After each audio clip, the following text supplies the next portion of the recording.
شروع سات نام اللہ تعالیٰ کے جو عام بخشش کرتا ہے تمام مخلوقات پر اور نہایت مہربان ہوتا ہے اپنے فرما بردار بندوں پر۔ شاہرو پلیٹ فارم سے میں ہوں آپ کی ہوسٹ عرفہ رشید۔ السلام علیکم۔ آج میں آپ کی ملاقات جس شخصیت سے کروا رہی ہوں وہ ایک بہت ہی جانے پہچانے جرنلسٹ ہیں، سیاسی تجزیہ نگار، کالمسٹ، بک رائٹر، شاعر اور لیکچرر بھی ہیں۔ نیشنل اور انٹرنیشنل افیئرز کے اوپر آپ کی کڑی نظر ہے۔ جی تو ہمارے ساتھ موجود ہیں سر اشرف شریف صاحب۔ السلام علیکم۔ وعلیکم السلام۔ اور کیسے ہیں آپ؟ میں خیریت سے عرفہ، بالکل۔ سب سے پہلے میں آپ سے آپ کی پروفیشنل ایجوکیشن کے بارے میں پوچھنا چاہوں گی۔ پروفیشنل ایجوکیشن ہمارے شعبے میں اگر آپ کی مراد میڈیا ایجوکیشن ہے تو وہ تو جس زمانے میں ہم آئے تھے تو میس کم والے لوگ نہیں زیادہ آتے تھے، جی تو اسی طرح میری کوالیفیکیشن اس وقت بی اے تھی، لیکن بی اے کرنے کے بعد میں نے پھر دوران ملازمت پھر ماسٹرز کیا پولیٹیکل سائنس میں، جی اور میرا انٹرسٹ جو تھا وہ انٹرنیشنل افیئرز میں کافی تھا، تو اس انٹرسٹ کو دیکھتے ہوئے پھر میں نے ڈپلومہ پنجاب یونیورسٹی سے انٹرنیشنل افیئرز میں کیا، صحیح۔ تو یہ میری کوالیفیکیشن ہے ویسے اس کے لیے۔ جی تو ایک میں نے اپنے شوق کی خاطر، وہ بھی کوالیفیکیشن ہے، اس میں لینڈسکیپ اینڈ فلوریکلچر میں 1 سال کا ڈپلومہ ہوتا ہے، جی تو اس میں پودوں کی افزائش، پودوں کی خصوصیات، ان کو خوبصورت بنانا، یہ ساری نرسری کا بزنس، یہ اس کا حصہ ہے۔ مطلب یہ اس سے تو بالکل ڈفرینٹ ہو گیا۔ یہ بالکل ڈفرینٹ ہے، یہ میں نے ذاتی شوق کی بنا پہ کیا، اور جرنلسٹ کے لیے یہ بڑا اہم ہوتا ہے کہ دنیا کے مختلف طرح کے جو کام ہیں اور شعبے ہیں اس کو علم ہو۔ وہ جتنی زیادہ چیزوں پہ اس کا علم پھیلا ہوا ہوگا، احاطہ کرے گا، اس کی باتوں میں، اس کے تجزیے میں وہ اتنی زیادہ پرفیکشن آئے گی۔ صحیح۔ تو آپ نے میڈیا کے فیلڈ کا باقاعدہ آغاز کب کیا؟ 97 میں لاہور سے روزنامہ دن لانچ ہو رہا تھا، تو اس وقت میں نے وہاں پہ ٹیسٹ دیا، اور فیملی میں کوئی جرنلسٹ نہیں تھا، زمینداری ہے ساری فیملی کی بیک گراؤنڈ، تو وہاں پہ ٹیسٹ دیا، اور ٹیسٹ کے نتیجے میں ہم سلیکٹ ہوئے، پھر ہماری ٹریننگ ہوئی، اس میں ترجمے کی ٹریننگ تھی، خبر کی ٹریننگ تھی، اس کو ایڈٹ کرنے کی ٹریننگ تھی، تو یہ ساری چیزیں اس کا حصہ تھیں۔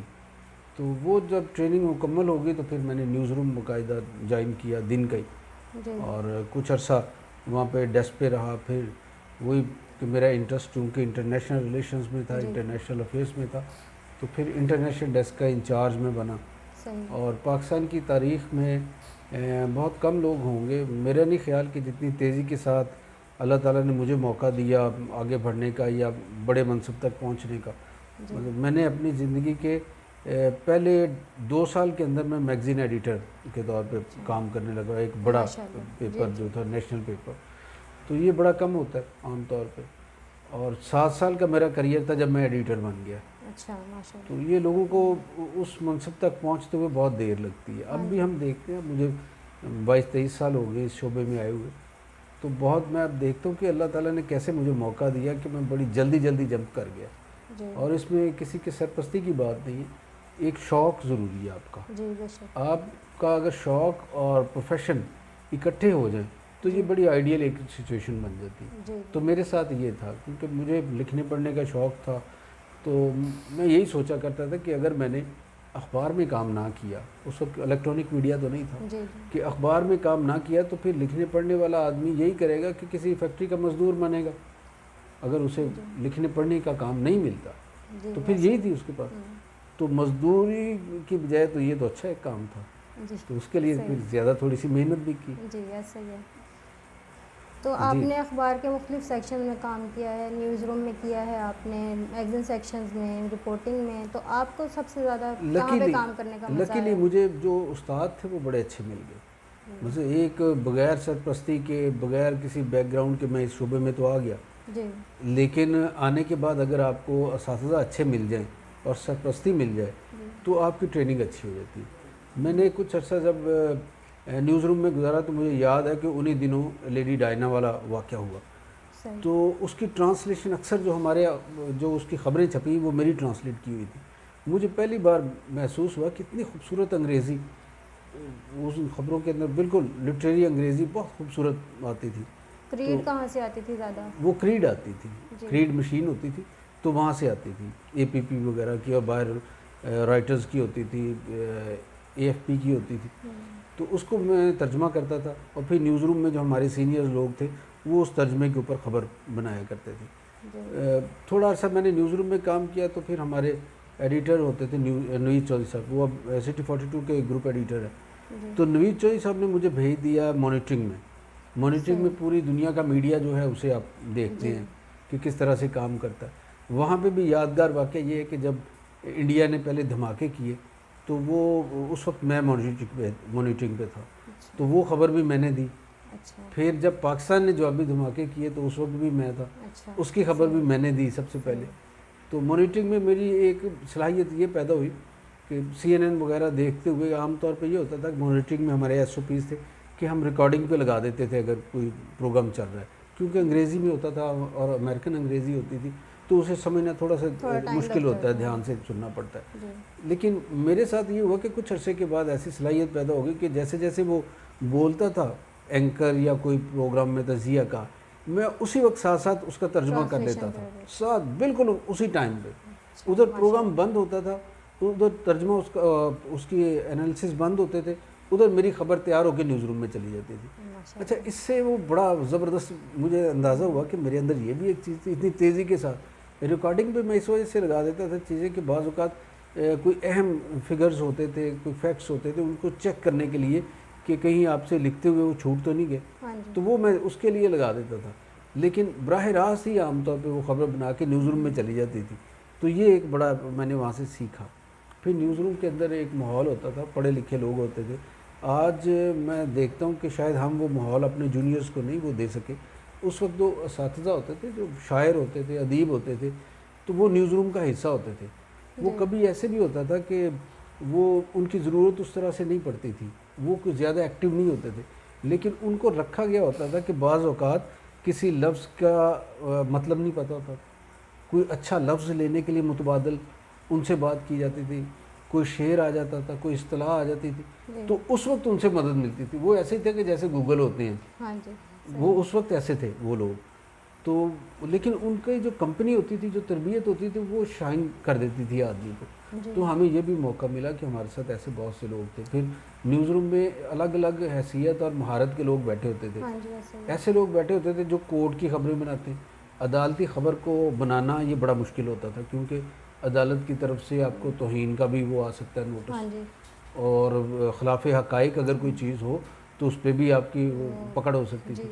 کچھ پرسنالٹیز کے خلاف اگر کوئی بات ہو تو حتی کہ عزت کا دعویٰ ہو سکتا ہے. تو وہ جو لوگ بیٹھے ہوتے تھے, کچھ لوگ تھے کرائم کی بہت اچھی ہیڈنگز نکالتے تھے, ایڈٹ بہت اچھا کرتے, کچھ لوگ اسپورٹس کی خبروں کو, اسی طرح سے انٹرنیشنل جو نیوز ہوتی ہے اس کے وہ کیپشن وغیرہ, وہ یہ ساری الگ الگ. وہ نیوز روم کا تو ایک ماحول بڑا ہلچل والا ہوتا ہے, اور میگزین سیکشن میں آتے ایک دم پرسکون سا ہو جاتا ہے. ہاں ایسے. تو وہ آپ کو کون سے سیکشن میں زیادہ اچھا لگا؟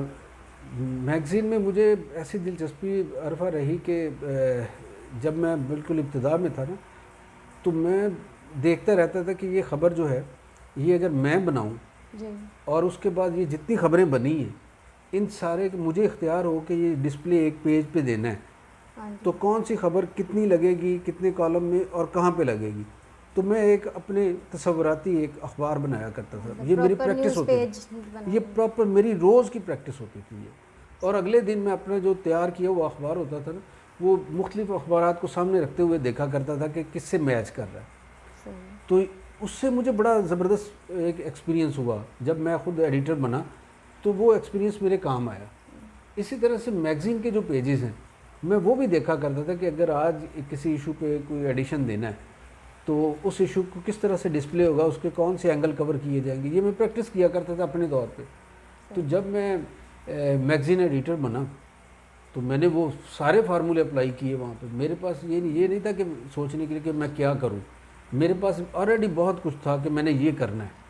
تو یہی ہوا کہ جب میں نے میگزین کیا تو وہ ہٹ گئی چیزیں. مثلا کشمیر کے ریفرنس سے ہے بات کہ پنڈی میں جب میں میگزین ایڈیٹر تھا دن کا, تو وہاں پہ ایک امریکی تھنک ٹینک تھی, ان کی رپورٹ شائع ہوئی تھی کہ کشمیر کی حیثیت کیا مستقبل میں ہوگی. وہ بڑا چرچا تھا یہاں پہ, اور وہ رپورٹ کسی کے پاس نہیں تھی.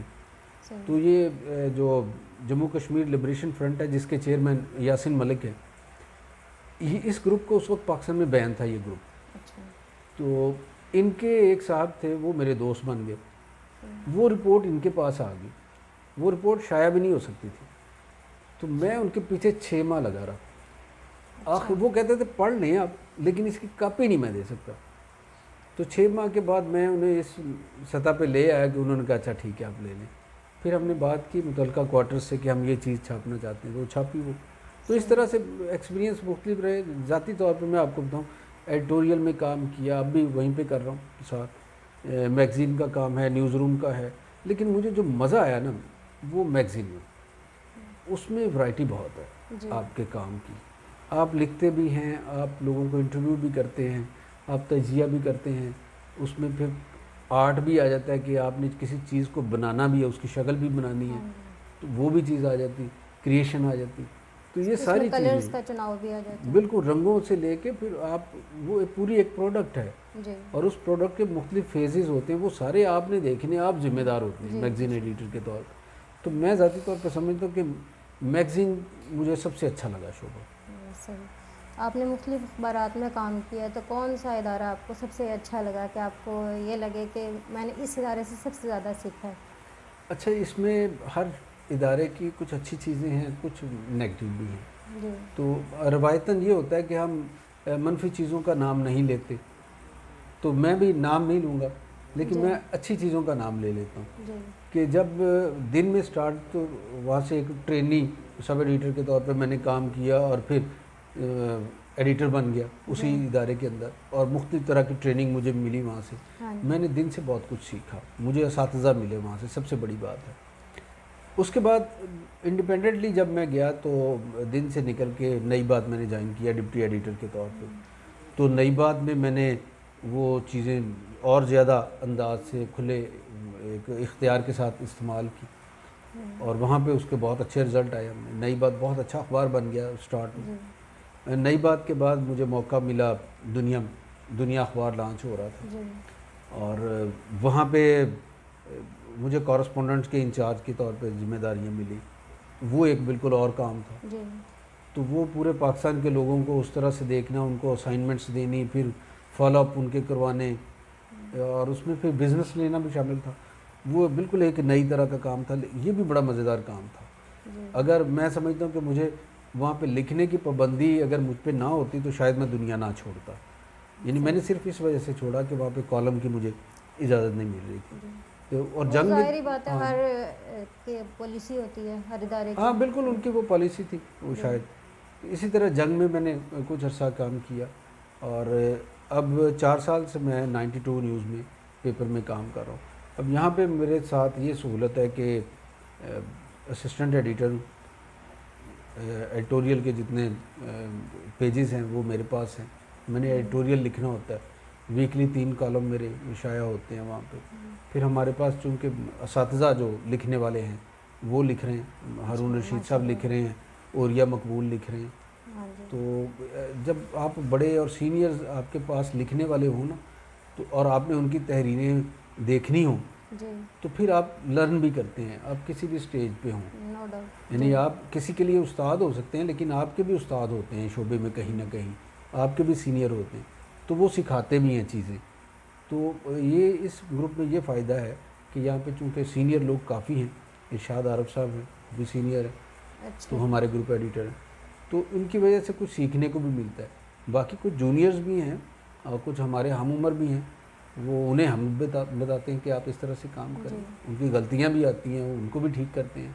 تو یہ ایسے ہی ہوتا ہے, 2 طرفہ سیکھنے کا عمل ہوتا ہے. ہم لوگوں سے سیکھتے بھی ہیں اور سکھاتے بھی ہیں. اچھا, میڈیا میں رہتے ہوئے سماجی اور معاشرتی حوالے سے آپ کا کیا کنٹریبیوشن رہا ہے؟ سماجی حوالے سے ہمیشہ میرا یہ نقطہ نظر رہا ہے کہ میڈیا جو ہے اسے استعمال ہونا چاہیے ایجوکیشن کے لیے. خاص طور پہ جو لکھنے والا ہے وہ اس طرح سے کمرشلزم کا شکار اسے نہیں ہونا چاہیے جیسے میڈیا کے باقی شعبے ہیں. مثال کے طور پہ ہم جب عام طور پہ اداریہ لکھتے ہیں یا ایڈیٹوریل نوٹ جو ہوتے ہیں ان کا انتخاب کرتے ہوئے موضوعات کا, وہ چونکہ روز کا معمول ہوتا ہے میرا, تو اس میں کوشش میری ہوتی ہے کہ روز کوئی نہ کوئی ایسا عنوان اور ایسا موضوع ضرور ہو جو لوگوں کو ایجوکیٹ کرے. مثال کے طور پہ جب گرمیاں آتی ہیں تو ہم ضرور یہ لکھتے ہیں کہ گرمی آنے کے ساتھ یہ جو ٹھنڈی چیزیں اور غیر معیاری مشروبات اس طرح کی چیزیں آ جاتی ہیں تو والدین اس کا خیال کریں. سردیاں آتی ہیں تو ہم ایجوکیٹ کرتے ہیں کہ آپ گیس کے چولہے اور ہیٹر جو ہیں ان کو استعمال کرتے ہوئے ذرا احتیاط کریں.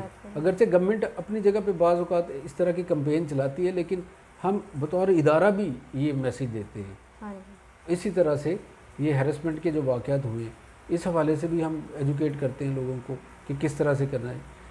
جو سوسائٹی کے اندر جو ٹرینڈ چل رہا ہوتا ہے اس کے مختلف پہلو جو ہوتے ہیں جس سے سوسائٹی کے نقصان ہو رہا ہوتا ہے اس نقصان کو بتاتے ہیں اور اگر وہ کوئی وہاں پہ اصلاح کی گنجائش ہے تو ہم اپنی تجاویز پھر دیتے ہیں کہ یہ کر لیں. تو جو سوشل ایجوکیشن کا کام ہے میڈیا کو وہ بھی کرنا چاہیے اور ہم تو کرتے ہیں. خاص طور میں اپنی بات کروں کہ اگر کہیں پہ میں بیٹھا ہوں تو میں ضرور اسے دیکھتا ہوں. سپورٹس اگرچہ میرا ایک شعبہ رہا ہے تو سپورٹس کے حوالے سے ہم نے دیکھا کہ کئی ایسے نوجوان تھے کہ اسٹیرائڈز کھائے انہوں نے اور اس کے نتیجے میں ان کی جان چلی گئی. تو پھر ہم اس پہ بھی لکھتے ہیں کہ لوگوں کو اپنے بچوں کو جم ضرور بھیجیں, ورزش گاہ میں ان کو بھیجیں, گراؤنڈز پہ بھیجیں, لیکن نظر رکھیں کہ آپ کے بچے کیا چیز کھا رہے ہیں اور ایسی چیز نہ کھائیں کہ وہ اپنی باڈی کو اچھا بنانے میں وہ کی خواہش میں وہ موت کے منہ میں چلے جائیں. تو یہ وہ چیزیں ہیں جو میڈیا کو بتانی چاہیے. جی بے شک ہر اخباری ادارہ جو ہے وہ اس طرح کے کام کر رہا ہے. تو آپ کے نزدیک جو شعبہ صحافت ہے اس میں جو کام کرنے والے لوگ ہیں وہ صحیح طریقے سے اپنے کام کر رہے ہیں؟ اب وہ کام کا پہلے جیسے تو ماحول نہیں رہ گیا. اس کی وجہ یہ کہ پہلے کسی زمانے میں جب یہ جرنلزم اور میڈیا کا آغاز ہوا یہاں پہ سب کانٹیننٹ میں تو یہ ایک مشن ہوا کرتا تھا. مشن جو مالک ہوتا تھا وہی ایڈیٹر ہوتا تھا کیونکہ اس کا مشن ہوتا تھا. اس کے پاس فنڈز ہوتے تھے, بعض اوقات خود ہی وہ لگاتا تھا, اور اگر فنڈز نہیں ہوتے تھے تو اس کے پاس کچھ ایسے لوگ ہوتے تھے مخیر جو اس کی ضروریات پوری کرتے تھے. اس میں آپ سمجھ لیں کہ خواجہ حسن بصری وہ جو تھے اجمیر والے ان کا بھی اسی طرح سے اخبار تھا. مولانا ظفر علی خان جو تھے ان کا اخبار بھی اسی طرح سے تھا. اسی طرح سے دیوان سنگھ مفتون جو ہیں ان کا اخبار ریاست لاہور سے نکلتا تھا, بہت اچھا اخبار تھا, وہ بھی اسی طرح سے تھا. تو یہ اخبارات اسی طرح سے نکلے. جب پاکستان بنا تو اس وقت ہم نے دیکھا کہ نوائے وقت جو ہے وہ بڑا اخبار بن کے سامنے آیا. تو نوائے وقت کو بھی بہت سے ایسے لوگ تھے جن کی سرپرستی حاصل تھی. 20th سینچری میں بہت سارے جو ہیں وہ اچھے اچھے اخبار نکلے ہیں, لیکن ابھی 2021 میں مطلب 21st سینچری میں جو ہے کم ایسے مطلب اخبار آ رہے ہیں جس سے ہمیں جو ہے پتہ چلے کہ یہ بہت زیادہ ایجوکیٹ کر رہے ہیں. اس میں ہوا یہ عرفہ کہ پاکستان کی ایک مارکیٹ ہے, بلکہ ہر پروڈکٹ کی ایک مارکیٹ ہوتی ہے. پاکستان کی میڈیا کی بھی ایک مارکیٹ ہے.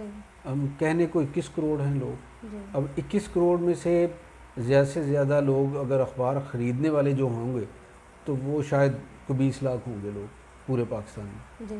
تو یہ 20 لاکھ جو لوگ ہیں یہ ہماری مارکیٹ ہے میڈیا کی, اخبار والی. الیکٹرانک میڈیا کا تھوڑا سا زیادہ بڑا حجم ہو گیا. وہ اگر 21 کروڑ لوگ ہیں تو اس میں سے میرا خیال ہے کہ کوئی 18-19 کروڑ لوگ جو ہیں وہ الیکٹرانک میڈیا کی مارکیٹ میں آ جائیں. ان کا بڑا ہے حجم, ان سے وہ زیادہ لوگ آ گئے. اب کسی نے اپنی چیز بیچنی ہے, وہ طے کرے گا کہ اس کی جو آڈینس ہے وہ الیکٹرانک میڈیا پہ ہے یا نیوز پرنٹ پہ. تو وہ پرنٹ میں جائے گا یا الیکٹرانک میں, وہ دیکھ کے وہ. تو عام طور پہ اب لوگوں کا دھیان ہو گیا کہ الیکٹرانک میڈیا کی طرف جائے کیونکہ یہ زیادہ لوگوں تک پیغام پہنچاتا ہے تو وہاں پہ جائیں. لیکن وہاں پہ اخراجات بھی زیادہ ہیں. تو وہ اس کی چکا چوند اور گلیمر نے ایک دفعہ تو جس کی جیب میں پیسے تھے اس کو کہا کہ آپ میڈیا ہاؤس بنا لیں. اب اس نے میڈیا ہاؤس بنا لیا, لیکن جب میڈیا ہاؤس چلانا پڑا تو اس کے اخراجات پورے کرنے مشکل ہو گئے. اسی وجہ سے پاکستان میں ایک کرائسس پیدا ہو گئے میڈیا میں.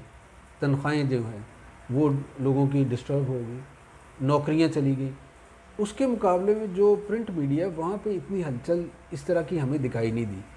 اس میں الیکٹرانک میڈیا کی نسبت تنخواہیں کم ہیں پرنٹ میڈیا میں, لیکن ایک مستقل اس کا ایک سلسلہ ہے, ایک اس کی رفتار ہے, وہ اسی حساب سے کام کر رہا ہے. اور اگر کسی اخبار کے مالک نے ساتھ الیکٹرانک میڈیا کا اپنا نہیں بنایا سیٹ اپ تو وہ بہت سکھی رہا.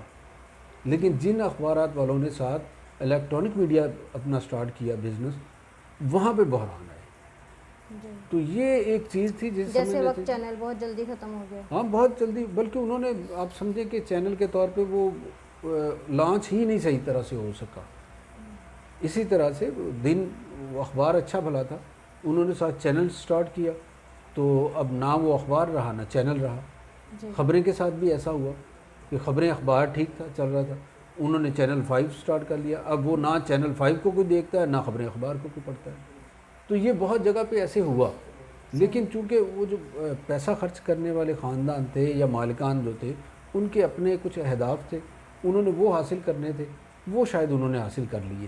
لیکن ان کی جو کنٹریبیوشن ہونی چاہیے تھی اس شعبے کے حوالے سے وہ کم ہو گئی. آپ نے 2 بکس بھی لکھی ہیں، تو ان کے بارے میں تھوڑا سا ہمیں بتائیں. ایک تو کتاب ہے میری نبی کریم کے عزیز و اقارب. جی. وہ میرے ایک دوست تھے، انہوں نے ایک دن مجھے کہا کہ پنجتن پاک کے جو عزیز داریاں ہیں نا اس پہ کچھ کام کیا جائے. یہ کام مجھے ملا نہیں کہیں. میں نے کہا اچھا. وہ جب مارکیٹ میں نکلے، مواد اکٹھا کیا، تو میں نے اسے کہا کہ اس سے محدود ہو جائے گا. تو اگر ہم رسول کریم صلی اللہ علیہ وسلم کی ذات کو سامنے رکھتے ہوئے وہ کر لیں تو پھر یہ سب پڑھیں گے. جی. اور اس پہ مواد ہے بھی نہیں ایک جگہ پہ اکٹھا. وہ اگری کر گیا. ہم نے پھر ریفرنس ڈھونڈے، کچھ تو لوگوں سے پوچھا، صاحب علم جو لوگ تھے انہوں نے کچھ کتابیں ریفر کی، وہ اکٹھی کی، سیرت پاک کی جتنی کتابیں تھیں وہ لی. جی. اور اس کے علاوہ طالب ہاشمی صاحب اس وقت حیات تھے، ان کا صحابہ کی سیرت پہ بڑا کام ہے. اچھا. تو ان سے مدد لی. دیباچہ بھی انہوں نے لکھا ہے اس کتاب کا. تو طالب ہاشمی صاحب سے مدد لی، انہوں نے کام کیا. پھر مختلف جگہ پہ میں خود گیا، تو وہ کر کے لائبریریز وغیرہ میں اساتذہ سے مدد لے کے کتابیں دیکھ کے ہم نے اس میں سے کچھ مواد نکالا. پھر ظاہر ہے یہ کوئی رسول کریم کے جو رشتہ دار ہیں یا عزیز ہیں وہ کوئی نئے تو بنائے نہیں جا سکتے. وہ تو تاریخ میں وہی کچھ شخصیات ہیں، تو انہی کو بس وہ جہاں جہاں ان کا ذکر تھا، جہاں جہاں ان کا ریفرنس تھا، وہ اکٹھا کر کے ہم نے ایک جگہ پہ کر دیا. تو وہ کتاب کوئی 430 کے قریب صفحات کی ہے، نبی کریم کے عزیز و اقارب. اور اب تک تو وہ خاصے اس کے ایڈیشن شائع ہو چکے. اور اس کتاب کے ریفرنس سے میں آپ کو بتاؤں کہ عجیب تجربہ رہا کہ وہ جب کتاب میں نے تیار کر لی تو میرا ارادہ تھا کہ کسی بڑے پبلیشر سے اسے شائع کروایا جائے. میرے ایک دوست تھے، کولیگ تھے، تو انہوں نے پبلشنگ کا کام شروع کیا. انہوں نے کہا میں چھاپ دیتا ہوں. میں نے کہا یار تمہارا بھی نیا نیا کام ہے، کام اور اس طرح سے آپ کی آرگنائزیشن بھی ابھی چھوٹی ہے، تو یہ کام زیادہ پھیلے گا نہیں. انہوں نے کہا ٹھیک ہے. میں ایک پبلشر کے پاس گیا، بڑے معروف لاہور کے پبلشر. ان کو میں نے کام دکھایا، یہ 20 سال پہلے کی بات ہے ظاہر. کام دکھایا تو وہ کہنے لگے کہ کام تو ٹھیک ہے لیکن آپ کی ذاتی طور پہ کوئی دینی اور مذہبی شناخت نہیں ہے. تو یہ کام چونکہ اس طرح کا ہے تو لوگ خریدنے والے یہ بھی دیکھتے ہیں کہ لکھا کس نے، تو یہ سوری. میں نے کہا ٹھیک ہے. میرے ایک اور دوست نے کہا کہ فلاں پبلشر وہ میرے عزیز ہیں تو ان کے پاس چلتے ہیں، وہ بھی بہت بڑے پبلشر ہیں لاہور میں. سیم جواب مجھے ایک ہفتے کے بعد وہاں سے بھی مل گیا. پھر میں نے کیا کیا، وہ مسودہ اٹھایا اور اپنے اس دوست کے پاس چلا گیا جسے میں نے خود منع کیا تھا. میں نے کہا یہ تمہارے حصے کا کام ہے، تو مجھے اسی وجہ سے کوئی چھاپنے کو تیار نہیں. اچھا اس نے چھاپا. اب اس سے میرا رائلٹی کا کوئی وہ نہیں ہے، وہ رائلٹی کا مجھے ہے ہی نہیں ہے اس میں. تو وہ کتاب کو 7-8 ایڈیشن اس کے چھپ چکے ہیں. ہاں تو وہ مسلسل چھپ رہی ہے، بڑی مقبول کتاب ہے. دوسری میری کتاب ہے گلاب پہ. میں نے جیسے آپ کو شروع میں بتایا کہ میرا اس میں فلوری کلچر میں ڈپلومہ بھی ہے، تحقیق بھی میری ہے پھولوں پہ. تو میں نے جب پڑھ رہا تھا، ڈپلومہ کر رہا تھا، تو مجھے ریفرنس سارے کے سارے مل رہے تھے انڈیا کے. اچھا. جو جتنا لٹریچر ہے اس پہ ہمارے ریجن کا، ہماری آب و ہوا کا، وہ انڈیا سے ہے. انہوں نے تحقیق کی، ہم نے نہیں کی یہاں پہ کوئی کسی طرح کی. یا پھر وہ ان کا تھا برطانوی جو رائٹرز ہیں ان کا مٹیریل تھا. تو مجھے لگا کہ یہاں پہ کسی کو تو کام کرنا چاہیے. اتنی یونیورسٹی ہیں، فیصل آباد میں زرعی یونیورسٹی اتنے عرصے سے ہے، وہاں پہ اس کا شعبہ بھی ہے. تو ہارٹیکلچرسٹ وہاں سے بن کے آ رہے ہیں ہر سال. تو کسی نے تو کیا. سندھ میں یونیورسٹی ہے، پنڈی میں یونیورسٹی تھی.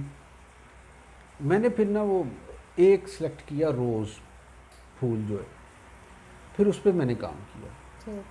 کچھ تو میں نے سیدھی سی بات تھی، چونکہ کام یہاں پہ بنیادی ہوا ہی نہیں تھا تو میں نے کچھ اس کی اقسام کی جو ریسرچ ہوئی تھی اسے صرف ٹرانسلیٹ کیا، اور اسے میں نے مان لیا کہ یہ میں نے ٹرانسلیٹ کیا ہے، ایسے لیا ہے کام، یہ میرا نہیں ہے۔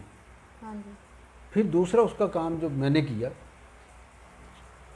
میں پتوں کی مارکیٹ ہے ہمارے یہاں پہ، ہاں جی۔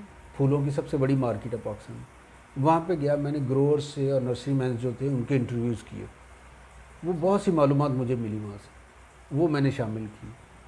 پھر میں لاہور میوزیم میں گیا، اور میوزیم اگر کبھی آپ گئے، آپ نے دیکھا ہوگا وہاں پہ شیلف میں مختلف زبانوں کے مجسمے، ملبوسات، ہتھیار، جی موسیقی کے آلات اور مخطوطات جی۔ یہ پڑے ہوتے ہیں۔ ہاں جی۔ اب اگر آپ کو پتہ چلے کہ موہنجو داڑو سے ایک مجسمہ نکلا اور اس مجسمے کے اوپر پھول کندہ ہیں اور ان پھولوں میں گلاب ہے، تو اس کا مطلب یہ ہوگا کہ موہنجو داڑو میں کہ وہ جو 5000 سال پہلے کی تاریخ ہے، وہاں کے لوگ گلاب کو جانتے تھے اور ان کی زندگی میں گلاب شامل تھا، اور وہ اگر جسم پہ ہے تو اس کا مطلب ڈریس کے طور پہ ہے، اور وہ اسے کوئی کپڑا ایسا استعمال کرتے تھے جسے پینٹ کرتے یا کچھ بھی کرتے، لیکن گلاب یا کہیں سے عطر دانی نکلی تو آپ کو پتہ چلا کہ وہ پھول کا عطر استعمال ہوتا تھا اس علاقے میں ہزاروں سال پہلے۔ تو میں نے وہ سارا لکھ لیا، نوٹ لی کہ کس جگہ سے کون سی چیز نکلی، اس پہ کس طرح سے گلاب کا ریفرنس ہے۔ تو میں نے یہاں پہ ہسٹری نکال لی گلاب کی، اور وہ ہسٹری ہے 5000 سال سے، 5000 سال پہلے کی گلاب کی جو ہسٹری ہے۔ تو میں نے اپنی میڈم کو جب دکھایا، جو میری ٹیچر بھی تھی، ہمیں پڑھایا تھا انہوں نے گلاب پھولوں کی ہسٹری، تو وہ بڑی حیران ہوئی، انہوں نے کہا یہ تو میں نے آپ کو پڑھایا ہی نہیں۔ میں نے کہا یہ میں نے خود تلاش کیا۔ تو وہ 20 پیجز اس پہ صرف اتنے ہیں۔ تو وہ کتاب جو ہے اس میں کوئی 400 سے زائد گلاب کی اقسام ہیں جو ہمارے یہاں پہ ہیں، اس میں عطر والی بھی ہیں، اس میں کٹ فلاور کے طور پہ جو استعمال ہوتا ہے گلاب وہ بھی ہے، اور گلاب کی جو منڈیاں ہیں یہاں پہ وہ کس طرح سے پیسے ہمیں دے سکتا ہے، ہماری معیشت کو کس طرح سے بہتر کر سکتا ہے، کسانوں کو متبادل روزگار دے سکتا ہے، یہ ساری چیزیں۔ تو وہ ایک اچھی کتاب، وہ بھی 450 کے قریب پیجز کی ہے، اور گورنمنٹ آف پاکستان نے اسے اردو سائنس بورڈ نے شائع کیا تھا۔ تو یہ دو میری کنٹریبیوشن ہے۔